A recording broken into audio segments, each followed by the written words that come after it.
A continuación, vamos con nuestra última ponencia del día de hoy y tengo el honor de presentar nuevamente al académico doctor Arturo Perea Martínez, médico internista pediatra de los servicios, egresado de los Servicios Médicos de Petróleos Mexicanos, que cuenta con una subespecialidad en medicina interna pediátrica en el Instituto Nacional de Pediatría. Es autor de cientos de artículos, 2 libros sobre temas de obesidad, adolescencia y nutrición, conferencista nacional, internacional y actualmente coordinador de la Clínica de Obesidad del Instituto Nacional de Pediatría. Profesor de pre y posgrado de pediatría de la UNAM, de nutrición clínica, de obesidad y nutrición aplicada en la Universidad Iberoamericana, Universidad del Valle de México y la Intercontinental. Doctor Perea tiene un amplísimo currículum, entonces todo muy conocido. El día de hoy nos deleita con su plática, El cerebro adolescente. Doctor Perea, es un gusto tenerlo con nosotros nuevamente. El panel y el foro es todo suyo.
Hola, ¿qué tal? Muy buenas tardes. Muchas gracias por la presentación. Buenas tardes a todas y a todos. Nuevamente, bienvenidos a esta parte final del Simposio de Puericultura Amapola del Graz, que amablemente me ha distinguido con participar ya en esta segunda ocasión. Reitero mi agradecimiento al doctor Eduardo Lara, a la doctora Fabiola García, a la doctora Alicia Robledo, quienes representan todo lo bien que ha salido en este evento. Bueno, me han pedido que hable del cerebro adolescente y quiero decir que le daré un enfoque hacia la puericultura, dado que estamos en el contexto de este simposio. El contenido de esta charla incluye una pequeña introducción que me parece importante de los aspectos generales de la adolescencia. Hablaremos claramente del cerebro adolescente, toda vez que es la parte central de la charla, y lo dejo a manera de cuestionamiento, ¿es un dogma o es un sofisma? Hablaremos de las bases fisiológicas que determinan las conductas de los adolescentes como un patrón de riesgo. Haremos algunos cuestionamientos, ¿acaso es una regla que los chicos vivan la crisis de la adolescencia? ¿O bien por qué decir unos sí y otros no? Y por supuesto, algo que dentro de lo que es el trabajo de la clínica para adolescentes, en la cual nos hemos desempeñado en el Instituto Nacional de Pediatría los últimos prácticamente 20 años, promovemos mucho el diseño de la adolescencia como un proceso que es un vector de salud para el adolescente y cómo se hace la atención del adolescente de una forma profesionalizada. Es de llamar la atención que el adolescente en la historia es observado de 1000 formas. Cuando nosotros leemos algunos textos como estos, algunas cosas nunca cambian. Vivimos en una época decadente, los jóvenes ya no respetan a sus padres, son groseros e impacientes y no tienen autorrespeto. O esta otra en donde dice, no veo esperanza para el futuro de nuestro pueblo, en tanto dependa de la frívola juventud de hoy, pues ciertamente todos los jóvenes son increíblemente irresponsables, son demasiado impulsivos y los límites los impacientan. O esta última, que asienta que los jóvenes de hoy aman el lujo, están mal educados, desdeñan la autoridad, no tienen ningún respeto por sus mayores, platican en vez de trabajar, contradicen a sus padres y tiranizan a sus maestros. Cualquiera podría pensar que son aseveraciones hechas por autores de nuestro tiempo. Pero vean ustedes de dónde emanan o de dónde proceden dichas aseveraciones. La primera se puede leer en una inscripción egipcia alrededor del año 3000 a.C. La segunda fue emitida por Hesiodo en el siglo 8 a.C. y esta última por Sócrates en el siglo V a.C.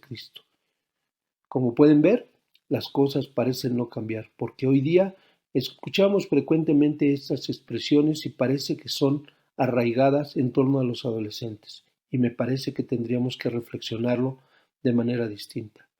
Esto nos llevó hace muchos años, vean, 2006, hace 16 años, a que junto con el equipo de profesionales del Departamento de Medicina Interna, de la Clínica de Atención al Maltrato, en donde participamos liderados por el maestro doctor Arturo Loredo Abdalá, y que participaban también grandes pediatras, entre ellos Gloria López Navarrete y otros más, escribimos este artículo que ha tenido cerca de 2100 visitas, La medicina para adolescentes, sus razones, necesidades y propuestas para desarrollarla.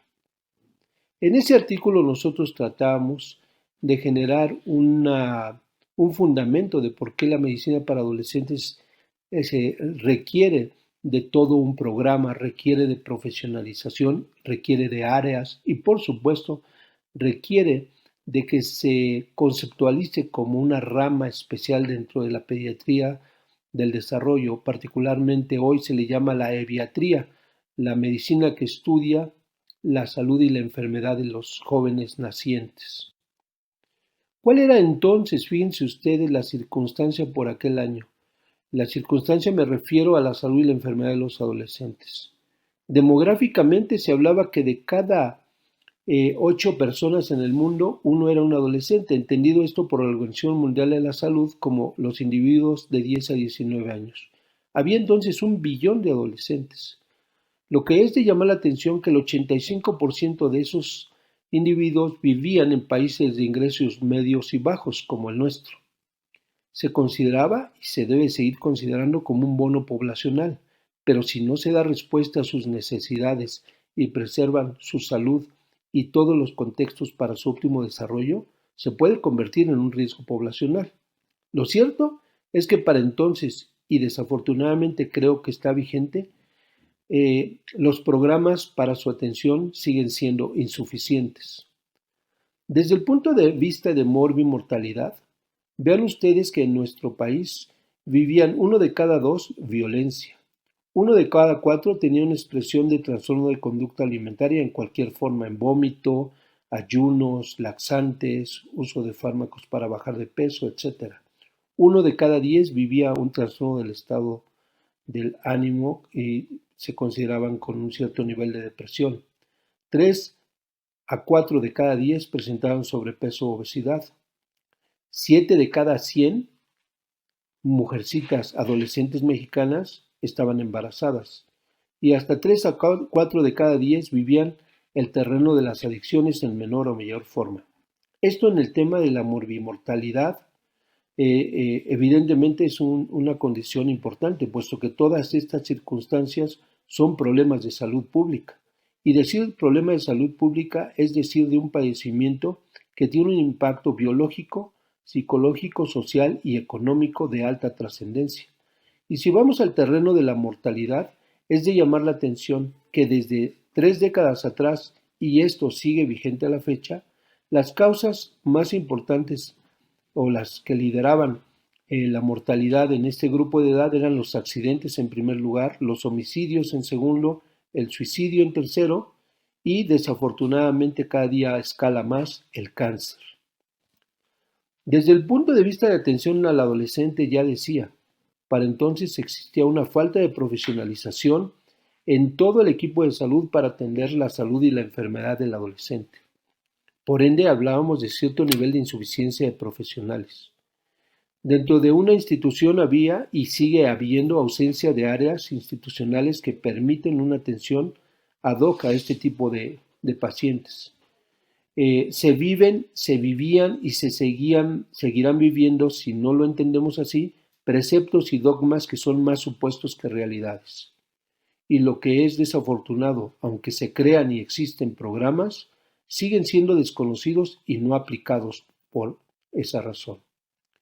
La circunstancia, como vemos en esta publicación más reciente, nos dice que la conducta de riesgo en todo el mundo para adolescentes, como esta que es de adolescentes alemanes, es una circunstancia que viven prácticamente todas las comunidades.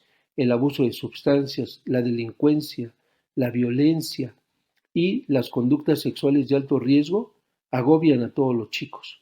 Pero si ven ustedes en esta tabla, es un tema en el abuso de sustancias que es igual en mujeres que en varones. Esto se equilibró de manera totalmente desafortunada, particularmente con el consumo de tabaco y el consumo del alcohol. Y se comienza a acercar en el tema del consumo de cannabis. En delincuencia prácticamente tienen conductas disociales o agresivas en la misma proporción, casi 8 de cada 100 chicos y 7 de cada 100 pequeños.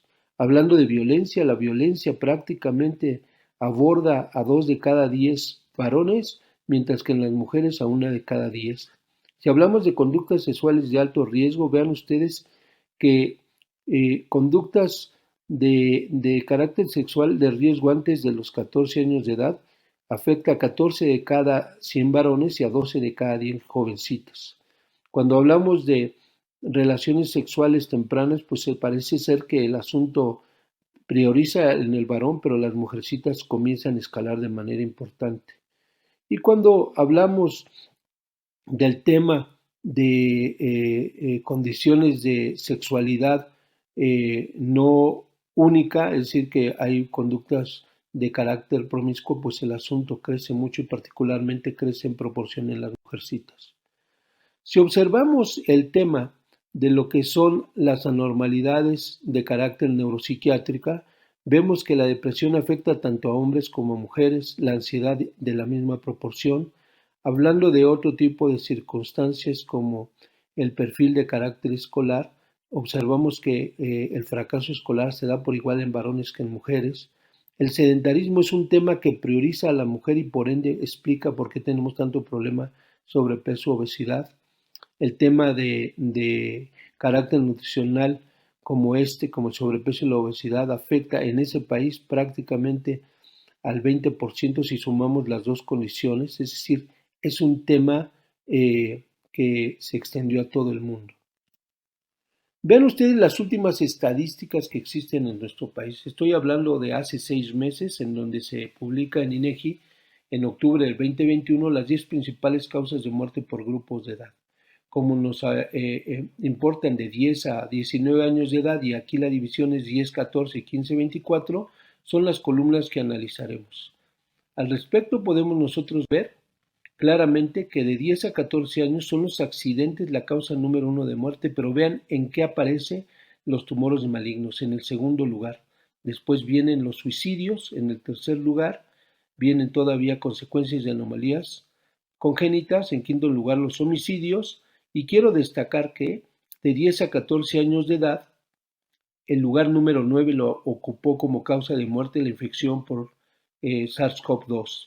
Y me permito hacer un espacio, como que pueden ver ustedes que del año 1 al año 4 ocupó el sexto lugar la muerte por COVID-19, y de los 5 a los 9 años de edad ocupó el octavo lugar. Esto para reforzar lo que se ha venido diciendo en los foros de nuestro simposio, la importancia de vacunar a los niños contra esta enfermedad. En datos oficiales se encuentra el fundamento de por qué debe de hacerse, toda vez que el impacto ha ubicado a esta enfermedad dentro de los lugares importantes. Y si pasamos 15 a 24 años de edad, siguen siendo los homicidios, los accidentes y los suicidios los primeros lugares, el cáncer en cuarto lugar, aparecen las enfermedades del corazón generalmente asociadas a anomalías congénitas y nuevamente aparece COVID-19. Entonces tenemos que destacar estas enfermedades como la causalidad de mortalidad en nuestros adolescentes, y esto no es más que el resultado de lo que se ha hecho o se ha dejado de hacer para contención de este tipo de problemas. Consideramos pues entonces la necesidad de programas reales que sean no solamente desarrollados, sino que se apliquen. Y para esto el pediatra necesita entender que su papel en el terreno de la salud y la enfermedad del adolescente es determinante. Dejar de pensar, y ese es uno de los sofismas y una de las condiciones que se adoptan y que se pueden considerar incluso normales, que los pediatras dejamos de ver a los pequeños hacia el 5º año de edad y prácticamente la etapa escolar y la del adolescente están destinados a no vigilarse como se vigilan en los primeros años de la vida. La importancia de establecer lineamientos hacia las familias, tanto en la institución como a nivel privado, de que los niños requieren de vigilarse de manera periódica, al menos 2 veces al año en la etapa escolar, para prepararlos de manera más sólida hacia la adolescencia, en lo que ya más adelante hablaré, es el diseño de la adolescencia. Y por supuesto en la adolescencia, saber cómo es un adolescente sano y en qué momento se detectan condiciones de alto riesgo es una necesidad imperante que debe ser aplicada en todos los niveles de atención. Es importante señalar que el cáncer crece de manera sustantiva y que algo está ocurriendo que genera tumorogénesis fetal, y yo presumo que es desde la etapa prenatal, y por eso hemos hablado de la epigenética nutricional, porque una condición de alta asociación es la malnutrición materna con la aparición de este tipo de circunstancias. No hay causalidad todavía demostrada, pero indudablemente a raíz de que hizo boom el sobrepeso y la obesidad en la gestación, tenemos un boom o una luz de cáncer en edades cada vez más tempranas en el individuo. De tal manera que también invito a que se piense en la necesaria pesquisa de cáncer en todos los escenarios de salud y enfermedad en los que atendemos a nuestros niños. También quiero llamar la atención, y probablemente está un poco en el rango de lo que les digo, pero a mí me ha sorprendido cuando reviso la casuística de reportada en 2021 y que corresponde al 2020 como causa de defunciones en México. Vean ustedes en esta gráfica de defunciones por cáncer cérvico-uterino según grupo de edad. Por vez primera veo que de 15 a 24 años de edad, 15 casos hubo en el 2020 que acabaron con la vida de una jovencita por cáncer cérvico-uterino. La importancia de la vacuna de VPH para nuestras niñas es determinante, y por supuesto los expertos saben el papel que juega la vacuna en los varones. Y de la misma forma que el cáncer cérvico-uterino, vean ustedes que de 15 a 24 años de edad se reportaron 7 casos, 7 decesos en mujercitas mexicanas de 15 a 24 años motivado por cáncer mamario. Y si ven ustedes de 25 a 34 años, 206 decesos. Insisto mucho en la observación que debemos de tener sobre el cáncer en etapas tempranas de la vida, y particularmente nuestros y nuestras adolescentes. No pueden omitir en la atención de las adolescentes la importancia que tiene educarlas en la autoexploración, en la autovigilancia. No solamente la vacuna contra VPH, sino que nuestras niñas deben de hacer una rutina, la periódica revisión de sus senos en por lo menos una vez al mes, de una manera adecuada y correcta y supervisada inicialmente por sus madres. Si no tienen libertad o confianza de verse exploradas por nosotros, canalícenlas con una ginecóloga para que se sientan cómodas y les den orientación. Pero no podemos estar observando estas cifras crecientes de casos de muerte de cáncer, muerte por cáncer mamario en personitas de 15 a 24 años de edad o de 25 a 34 años de edad. Bueno, ¿y por qué ocurre todo esto? ¿Por qué el adolescente tiene un perfil de alto riesgo para todas estas condiciones de enfermedad que ocupan su mortalidad? Se presumía, y este fue un enfoque en el cual todos caímos, que el cerebro adolescente podría explicar sus conductas de riesgo y entonces entender el por qué tienen una etapa de alto riesgo durante este periodo de la vida. Si nosotros entendemos esto, podríamos entonces comprender que un enfoque hacia la puericultura en la adolescencia debe iniciar muchísimo antes que lo que es concebido como la etapa en que igual inicia la adolescencia. Todos sabemos que el cerebro tiene una evolución en crecimiento y desarrollo de manera clara e importante, en particular los primeros 3 años de la vida.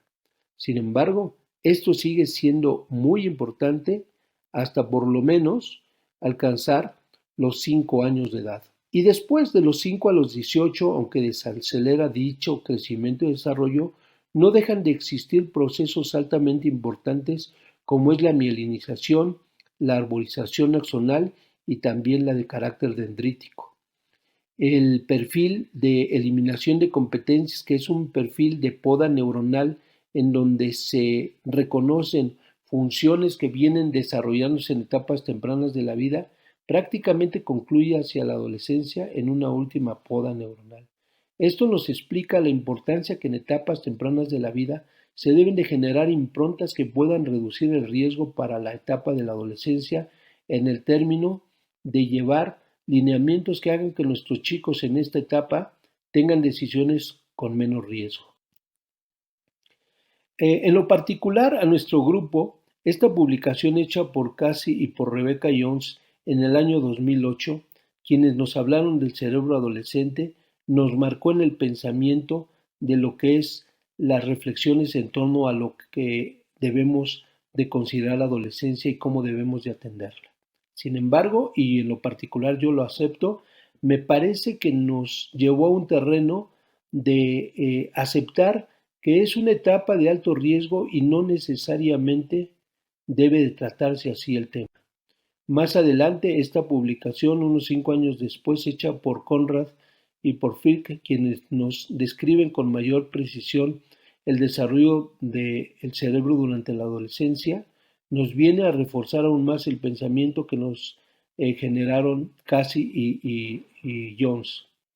Los estudios hechos por estos autores bajo imágenes de neuroanatomía y neurofunción de alto nivel nos permitían establecer que existen áreas cerebrales que se relacionan rápida y fuertemente con lo que caracteriza la conducta de los adolescentes.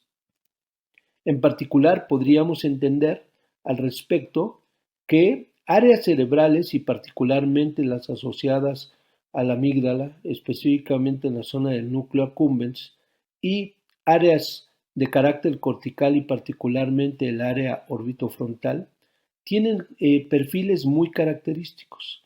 La primera, el núcleo accumbens, explica el hedonismo que caracteriza a los adolescentes, mientras que la segunda, el área córtico-orbital, nos puede explicar el tiempo en que la maduración de esta zona de la corteza cerebral empieza a priorizar y puede entonces entenderse esa etapa donde el juicio, el razonamiento comienzan a ser más importantes para la contención de conductas de alto riesgo. Si entendemos eso, entonces podríamos valorar que efectivamente la tendencia de toda la zona del estriado junto con esa madurez más tardía de la corteza cerebral prefrontal podría explicar el por qué la mayor parte de las conductas de los adolescentes se pueden asociar a riesgo.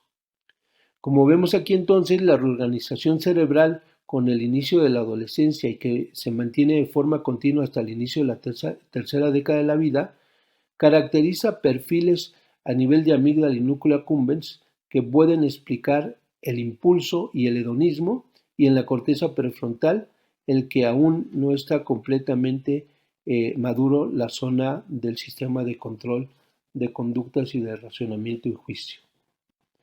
Y es por eso que esta etapa aumenta su riesgo de riesgo, y cuando existe una combinación con pares, como se ve en esta gráfica, es decir, en donde puede existir una influencia importante sobre una condición neurobiológica y conductual vulnerable, puede favorecer a que se detonen mayores conductas de riesgo. Es decir, solo el chico ya de por sí puede vivir un perfil de riesgo, pero que cuando está con pares, esta condición se puede magnificar. Así entendemos y observamos entre más verde, menos maduro, y entre más morado, mayor madurez del área de la materia gris cerebral, y es como observamos cómo hasta prácticamente los 20 años de edad, que coincide con la adolescencia tardía y la adultez inicial, es que nosotros vemos el área de la corteza prefrontal con un nivel de madurez que explica por qué ahí se reducen las conductas de riesgo. La alta plasticidad del cerebro del adolescente entonces permite influencias para ejercer efectos particularmente fuertes en los circuitos corticales. Y mientras esto se da y no se genera el desarrollo intelectual y emocional, evidentemente existe una apertura hacia influencias potencialmente dañinas. Influencias que pueden emanar de sus pares y que pueden emanar también del aprendizaje psicosocial que hoy viven los adolescentes. Pero también una de las cosas que tuvimos la oportunidad de reflexionar a lo largo de todos estos años es si existe un cerebro adolescente que caracteriza a todos los individuos en esta etapa de la vida. Pero ¿cómo será el cerebro adolescente a diferencia en un hombre y en una mujer? E indudablemente el eje que regula las hormonas sexuales va a tener una influencia en la reestructuración y funciones específicas del cerebro del adolescente. De hecho, la reorganización en ambos es regularmente diferente y como podemos ver aquí, desde el volumen total cerebral es diferente en el varón, que suele ser mayor a diferencia de la mujer. Sin embargo, el comportamiento de madurez que se va dando en diferentes áreas, tanto de la materia blanca como la materia gris en diferentes áreas cerebrales, es totalmente distinto. Y característicamente podemos nosotros observar que la corteza prefrontal, la materia gris de la zona prefrontal, es mucho más rápido en la mujer que en el hombre. Y esto lo vemos en la vida diaria, de tal manera que el pico máximo de madurez de esta área, de esta zona cerebral, es mucho más rápido en la mujer y es lo que debemos nosotros generalmente observar. Evidentemente no son conceptos absolutistas, pero sí se pueden llevar a un término de generalidad.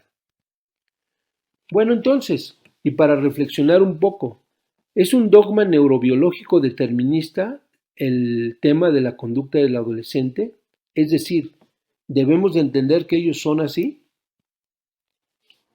Y en consecuencia debemos de esperar la maduración de la corteza prefrontal para que nosotros podamos considerar que el chico ya debe hacer caso para tener menos conductas de riesgo y comenzar un proyecto de vida más asentado. Si seguimos la propuesta de Jones, de Casey, de Conrad, probablemente tendríamos que entenderlo así, pero la realidad me parece que debe ser analizada de una forma diferente. En el mismo estudio de Casey y Jones, muestran esta gráfica que me parece muy interesante y en donde nosotros vamos a partir para entender la importancia de lo que sería la puericultura para reducir esta zona que en el área en rayas los autores nos dicen que es la fase de riesgo que vive la adolescencia. ¿Qué quiere decir esto? Mientras que zonas del área límbica, donde hablábamos de el accumbens y de la amígdala, están detonando el impulso y están detonando el hedonismo, la corteza prefrontal viene lentamente hacia su madurez. Sin embargo, tendríamos entonces que pensar esta zona de alto riesgo la ocupan o la deberían ocupar cada uno de los adolescentes que nosotros atendemos. Y entonces la pregunta al respecto tendría que ser comprendida de una manera diferente. Esta área debe de ser potencialmente la que nosotros podemos hacer más angosta en base a una crianza saludable. Esta es la mejor estrategia para diseñar una buena adolescencia. Si nuestros chicos viven cerebralmente la actividad de la zona límbica hacia el placer y hacia el impulso, y tendríamos que esperar la madurez prefrontal, tendría yo que preguntar por qué algunos chicos pasan esta etapa de la adolescencia de una manera prudente, con contención, con decisiones no riesgosas, sin caer en temas como las enfermedades de orden médico y psicosocial que describí que caracterizan hoy día a muchos adolescentes, y por qué otros sí caen en esa circunstancia. ¿Qué es lo que lleva a que haya una zona angosta o amplia de línea rayada que nos podría explicar que algunos chicos van a vivir esto de manera menos riesgosa y otros de más riesgosa. Para mí, la crianza saludable es la base. Y en ese sentido, podríamos entender que para vivir una buena adolescencia hay que diseñarla. Diseñarla quiere decir que debemos de tener desde una etapa prenatal optimizada, porque recuerden que en epigenética nutricional la pura deficiencia de hierro o vitamina D se puede asociar con desórdenes neuropsiquiátricos como la depresión, como la ansiedad, como la esquizofrenia, etcétera, que vayan a detonar más tarde en la etapa de adolescencia. La otra circunstancia de una buena gestación es un buen nacimiento y una primera y segunda infancia de orden saludable, normativa y en la cual se transmitan valores hacia los niños en estas dos etapas, de tal manera que se comience a definir claramente que en el contexto de familia existen circunstancias permisibles y otras que no lo serán. Así, de carácter normativo, y normativo quiere decir consistente, aplicable y no negociable, podríamos hacer chicos que lleguen a la adolescencia con hábitos y competencias en salud, desarrollo y convivencia que les permitan tomar decisiones lo menos riesgosas posible en dicha etapa. Estoy poniendo solo algunos ejemplos que más adelante precisaré y ampliaré de manera más clara. Y entonces hacer adolescentes que terminen siendo individuos con una adultez productiva, bien desarrollada y competente. Rompamos entonces este sofisma en los sistemas de salud. La adolescencia, la edad de nadie. Los chicos ya no son tan chicos y por eso no quieren ir con el pediatra, pero siguen siendo tan chicos que todavía no quieren ir con el médico de adultos. Y entendamos lo diferente. La adolescencia es una etapa que comenzamos a conocer que es la edad de todos. Siguen siendo tan pequeños que siguen estando bajo la custodia del pediatra y son lo suficientemente grandes para algunas condiciones que ya los médicos de adultos deben de conocer también esta etapa y por ende atenderlos. De tal manera que pasemos a un entendimiento que trascienda que la adolescencia es una responsabilidad de todos. Referencias alrededor de lo que es la adolescencia y cómo atenderlas existen. Yo recuerdo claramente que este folleto, este documento que todos recibíamos por parte de una compañía de nutrición infantil, a mí me pareció increíble cuando hablábamos de adolescencia, yo lo entendí de primera instancia en una forma especial. Ahí describían que por ahí de 1905 es que nace la medicina del adolescente gracias a una psicóloga en la Unión Americana que entendió que esta etapa de la vida debería de abordarse de manera distinta. Fue hasta 1968 en que se crea la Sociedad para Atención a Adolescentes en Estados Unidos. En 1974 nacen en México los programas para atención a adolescentes, es decir, dejaron pasar 7 décadas para entenderlo así. Más tarde comenzaron a aparecer grandes documentos, libros hechos por la Academia Americana de Pediatría sobre la salud del adolescente. En México tenemos, por supuesto, las aportaciones de la AMSA, la Asociación Mexicana de Salud del Adolescente, en donde Francisco Paredes, un gran pediatra y eviatra o adolescentólogo, como quieran llamarle, nos ha enriquecido con sus aportaciones. El maestro Dulanto, ¿quién no lo va a recordar al doctor Dulanto, quien ya se adelantó, pero que nos abonó con mucho conocimiento sobre el adolescente y nos dejó esta gran obra? La Academia Mexicana de Pediatría, que escribió este documento Medicina del Adolescente prácticamente antes de que terminara el milenio pasado, y en el cual ya se explicaba la importancia de hacer una atención particular a nuestros chicos. Nosotros, además de romper este sofisma, nosotros escribimos en este documento que nos pidieron en el Colegio de Medicina Interna de México se diera para que ellos comenzaran a aprender cómo atender a los adolescentes, y lo hicimos con la participación de muchos académicos que todos ustedes conocen. Escribimos esto, enfermedades del adolescente, como parte de este módulo PAC Medicina Interna 2 que se puede acceder a él, y en el cual escribimos algunas cosas importantes que en particular queríamos destacar cómo atender a los adolescentes. Más adelante, Gloria Elena López Navarrete también nos hizo favor de escribir la entrevista con el adolescente, un artículo que puede ser visitado en la red y que es libre y en donde fácilmente ustedes pueden profesionalizarse en cómo se debe de hacer la asistencia a individuos en este grupo de edad. Les recomiendo ampliamente lo lean. Es un artículo de revisión que nos describe el abordaje integral, multi e interdisciplinario que requiere un individuo en esta etapa de la vida, dando elementos de cuáles son las características que debe de cumplir la entrevista con el adolescente, cómo se aborda a los padres, cómo se aborda al chico, cómo tienen ustedes que ejercer su papel de profesionales y cómo da la oportunidad de manera simplificada a través de diferentes estrategias de índole propedéutico para atender de manera puntual a los adolescentes. En cuanto a esto, quiero decirles que la mejor forma de profesionalizarnos es entender que la atención al adolescente requiere de una preparación. No es solamente recibir a un chico que está en la etapa de adolescencia y entender que es diferente.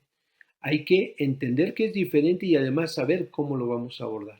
Para empezar, se deben de cumplir objetivos muy claros. El primero que se debe hacer es una evaluación integral, es decir, la parte biopsicosocial del chico, pero además de los contextos en los cuales vive, es decir, en su familia, en su escuela.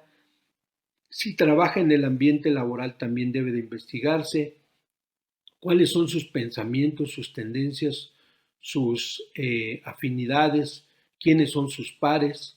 Y en esto nosotros vamos a tener la oportunidad de, como segundo objetivo, detectar factores y conductas de protección y también de riesgo.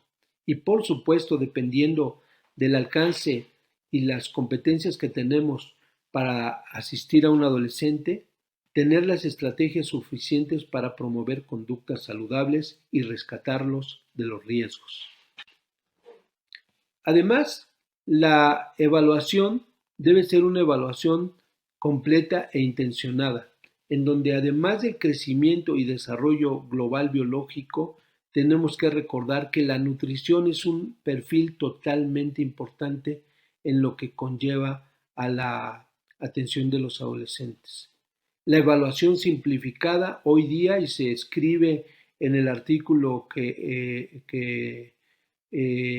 cuya autoría está bajo el nombre de Gloria Elena López, que la evaluación simplificada puede ser a través de mnemotecnias como estas. HEADS, que es una mnemotecnia que nos describe claramente, como les decía, cómo está en el hogar el chico, cómo está en la escuela o en el empleo, qué actividades tiene, si el chico vive feliz o está deprimido, si ha probado o no o consume de manera periódica las drogas, si sus conductas son seguras, si su sexualidad está definida o no, etcétera, entre otras cosas. Una mnemotecnia muy interesante y muy útil para el tema de las adicciones, la mnemotecnia Kraft. La mnemotecnia Kraft está internacionalizada, los invito a que lo lean. Es una forma de evaluar cuál es el nivel de riesgo de adicción que tiene un chico. En particular se ha centrado mucho para el tema del alcohol y en las siglas se refieren a C de CAR, que básicamente investiga si el chico ha conducido un vehículo bajo efectos del alcohol o si se ha subido en un auto donde la persona que lo conduce está bajo el efecto del alcohol, hablando de la responsabilidad que tiene en dicha dualidad, que es el saber que no se debe conducir bajo efectos del alcohol y tampoco debemos de subirnos con una persona que va a conducir bajo esta circunstancia. La R de relax, que se refiere a si el chico ha consumido alcohol para relajarse, es decir, ya es un vehículo a través del cual encuentra calma o contiene su ansiedad. La A de alone, que se refiere si el chico es capaz de consumir solo y ya no requiere de compañía. La primera F, que se refiere a forgot, es decir, el chico ha bebido de tal manera que al día siguiente de que consumió no se acuerda de nada de lo que ha ocurrido. La F de friends o family, si ha tenido observaciones o dificultades con su familia respecto a su consumo de alcohol. Y la T de trouble, que se refiere a la magnitud de problemas que puede alcanzar el consumo del alcohol, llevándolo a circunstancias e incluso legales. Si ustedes se echan una miradita al tema de la bibliografía respecto al craft, les va a parecer un gran instrumento, se los recomiendo. En ese orden está también SCOFF, cuyas siglas son de Seek, Control, One, FAT, Food, y que tiene que ver con la oportunidad de detectar tempranamente problemas como los trastornos de conducta alimentaria, la mnemotecnia SAT, que se refiere precisamente a SAT de tristeza, A de anedonia, D de drogas o de depresión, y que la evaluación así simplificada la podemos hacer con estas mnemotecnias de una manera muy práctica, como nos enseñó Gloria Elena López en el artículo que hago referencia. Es muy importante, dentro de los objetivos que hablaba de los indicadores de protección y riesgo, reconocer que existen prevalencias locales para los padecimientos, es decir, depende de dónde estamos desarrollando nuestra medicina, es que podemos ver mayor grado de alcoholismo, mayor grado de violencia, mayor grado de embarazo en adolescentes, etcétera, y por ende la prevalencia local debe ser considerada. Saber que existen guías internacionales para la pesquisa rápida e intencionada de dichos factores de protección o riesgo en los adolescentes. Que existen guías de práctica clínica que están ahí al alcance de todos y podríamos utilizarla. Que existen criterios clínicos para el diagnóstico de cada una de las entidades que vamos a detectar y a diagnosticar. Que existen normas oficiales que nos hacen susceptibles de observación administrativa en caso de no apegarnos a ellas, que existen elementos para lograr diagnósticos certeros de cada una de las condiciones que agobian a un adolescente y que existe siempre la necesidad de un manejo integral y por ende debemos estar a la par con profesionales de la salud mental, del trabajo médico social, abogados, por supuesto de nutriólogos y nosotros como profesionales de adolescentes. Entender que nuestra propuesta es que las familias diseñen normas que deben de apegarse a las características de orden individual, pero que también requieren muchas de las veces entender el consenso. Las normas las deben establecer los padres. Cuando es uniparental la circunstancia lo hará uno solo, pero si es un núcleo en donde existen papá y mamá, indudablemente deben de consensuarlas. Deben de apegarse a las características de los actores, es decir, del adolescente, de los valores y normas que tienen los padres de acuerdo con sus convicciones y cómo pueden aplicarlas para con sus hijos. Tenemos que llevarlos a desarrollar habilidades y competencias bien definidas, es decir, qué es lo que quieren ellos como padres lograr y bajo esos preceptos qué es lo que quieren con su adolescente establecer. Hacerles ver que las normas son de aplicación permanente y no negociable y que siempre, de acuerdo a evolución y ganancia de hábitos y competencias de sus hijos, son susceptibles de cambio, es decir, son dinámicas. ¿Y cuáles son las competencias que deben de conocer los padres para poder saber qué es lo que deben de lograr en sus hijos? Pues son competencias como la autonomía, la independencia y la autoestima. Competencias en la salud, como hacerles valer la importancia de una alimentación saludable, de la actividad física cotidiana, del reposo, el manejo de vacunas, de la visita con el odontólogo, la visita médica periódica, etcétera, etcétera. Competencias en el desarrollo que se refieren básicamente a las condiciones de carácter escolar y académico de tipo protocolizado, en donde tienen horarios de actividades en escuela y horarios de actividades académicas en casa, donde el proyecto de vida no solamente se platica, sino se lleva a la práctica, en donde se les enseña a administrar el tiempo, se les enseña a administrar su dinero, se les enseña a cuidar sus bienes y sus valores personales. Y en la convivencia, aspectos muy importantes como el respeto, la responsabilidad y la honestidad. Todos estos elementos se deben de aplicar de manera sólida para que el chico tenga capacidad de convivencia. Hacer valer que los padres deben de llenarse de tolerancia, saber reconocer a sus adolescentes e incentivarles los logros. Y todo esto de las competencias será más fácil si nosotros, como les platicaba unas láminas atrás, hemos entendido que esto se debe transmitir a los padres en la consulta prácticamente a lo largo de su vigilancia pediátrica, pero con mayor énfasis a partir del inicio de los 6 años de edad. Esa es una etapa pre-adolescente en donde si nosotros comenzamos a sentar estas competencias, seguramente en la etapa de adolescencia va a ser más fácil lograrlas. Los objetivos y las metas tienen que ver con hacer individuos y familias funcionales, generar resiliencia individual y familiar, generar grupos productivos con mucho desarrollo y lograr escalabilidad humana y social, y hacer siembras transgeneracionales para nuevas familias. Para esto es muy importante entender que requerimos profesionalizarnos, tanto en educación en pre y posgrado, en salud, educación, en áreas sociales y políticas. Desarrollar una asesoría permanente a los padres con una consulta continua y programada. Hacer un manejo del adolescente mínimo de carácter semestral, identificando sus características, generando objetivos y metas, establecer su perfil y factores de riesgo y protección, promover habilidades y competencias y saber manejar sus momentos de crisis. Esto en conjunto es lo que nosotros tenemos que lograr como profesionales de la salud cuando estamos enfrentando adolescentes.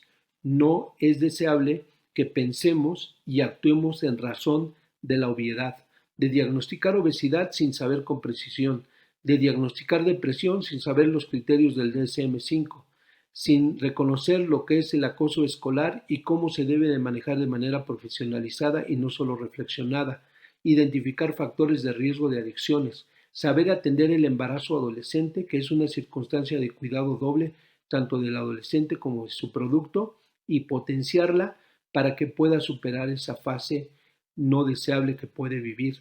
Y así por el estilo, todas y cada una de las condiciones que viven nuestros adolescentes requieren de profesionalización. Muchas gracias por su tiempo, por su atención. Quedo a sus órdenes por vía electrónica en estos correos. Con gusto les doy mi opinión respecto a sus dudas. Muchas gracias nuevamente a Médicos Unidos, la Academia Mexicana de Pediatría y a los organizadores de este gran evento, con énfasis a la doctora Fabiola Aguilar por su gran liderazgo. Muchas gracias a todos. Gracias a Paul, a Lili, que siempre nos apoyan en la logística de carácter informático y al apoyo de todo el equipo que lleva a buen término este congreso. Saludos a todos.